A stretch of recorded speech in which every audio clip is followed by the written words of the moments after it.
आज हम शुरू करने जा रहे हैं पार्ट 2, एकता में बल।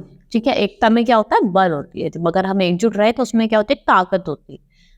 किसी जंगल में बरगद के विशाल पेड़ पर अनेक कबूतर रहते थे। एक दिन सभी कबूतर भोजन की तलाश में निकले। एक जगह जंगल में उन्होंने जमीन पर गेहूं के दाने बिखेर दिए। ठीक है, एक जंगल में बरगद के पेड़ के विशाल पेड़ था, उस पर बहुत सारे अनेक कबूतर रहते थे। वो एक दिन अपने भोजन के लिए निकले ढूंढने के लिए, तो उन्होंने देखा एक जगह जमीन पर गेहूं के दाने फैले हुए थे। दाने जो होते थे क्योंकि वो फैले हुए थे।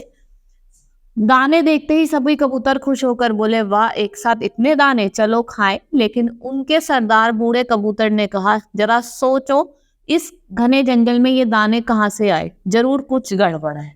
ठीक है, दाने देखते कबूतर बहुत खुश हो गए और वो क्या कहते हैं, वाह, एक साथ इतने दाने, चलो खाएं। लेकिन जो उनका सरदार होता था, जो बूढ़ा कबूतर था, उसने कहा, कितने घने जंगल में ये दाने पड़े हैं, इसका मतलब कुछ ना कुछ क्या है, यहाँ पे गड़बड़ है।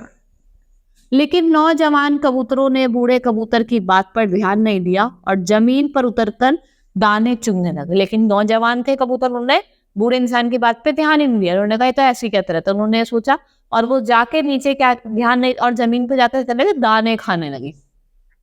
बूढ़ा कबूतर बहुत दुखी हुआ। वह पास के एक पेड़ पर बैठ गया। ठीक है, जो बूढ़ा कबूतर था वो बहुत दुखी हुआ क्योंकि उन्होंने उसकी बात नहीं मानी। वो एक पास के पेड़ पर जाकर बैठ गया।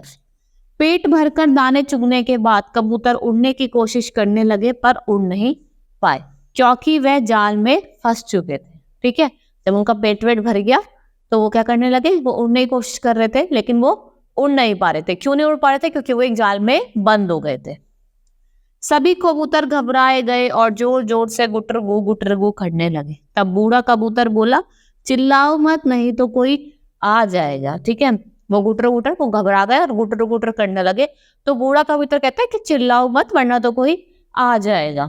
सभी कबूतर बोले, हमसे गलती हो गई है, हमें बचा लो। तो सभी कबूतर कहते हैं, हमसे गलती हो गई। बूढ़े कबूतर से कहते हैं, हमसे गलती हो गई, आप हमें बचा लो। तभी उन्होंने देखा कि एक बहेलिया भगता भगता आ रहा था। वह घबरा गए, परंतु बड़े कबूतर ने सांस नहीं छोड़ा। वह बोला, घबराओ मत, एक साथ जोड़ लगाओ और जाल के साथ उड़कर मेरे पीछे पीछे आओ। ठीक है, वो भगा भगा आ रहा था। तो कबूतर, जो बूढ़े कबूतर होते हैं, बोलते घबराओ मत, जोड़ लगाओ और मेरे पीछे पीछे उड़ते हुए आओ। सबने मिलकर जोड़ लगाया और जाल को अपने साथ उड़ा गए और बूढ़े कबूतर के पीछे पीछे उड़ते रहे। उन्होंने वगैरह बहुत ही जोर लगाया और उड़ते हुए बूढ़े कबूतर के पीछे पीछे उड़ते हुए चले। बूढ़ा कबूतर उन्हें लेकर एक पेड़ के पास पहुंच गया और बोला, तुम सब यहीं बैठो, मैं अभी आता हूँ। ठीक है, बूढ़ा कबूतर उन सबको एक पेड़ के पास लेकर बैठ गया और कहता है, तुम सब यहीं रुको, मैं अभी आता हूँ। थोड़ी ही देर में बूढ़ा कबूतर अपने मित्र एक चूहे के साथ जाल में फंसे कबूतरों के पास आ पहुंचा। चूहे ने नुकीले दांतों से जाल को काटकर सभी कबूतरों के प्राण बचा लिए। ठीक है, थोड़ी देर में क्या होता है, बूढ़ा जो कबूतर अपने मित्र के साथ आता है, चूहा के साथ आता है, और वो अपने नुकीले जो उसके दांतों से उसको जाल को काट देता है, जिससे फिर वो सारे कबूतरों को कर लेता है, सबके प्राण बचा लेता है। सभी कबूतर ने चूहे को धन्यवाद दिया और आगे से बड़ों की बात मानने की कसम खाई।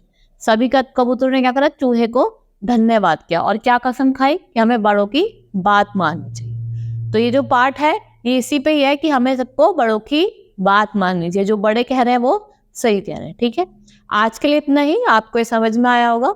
धन्यवाद।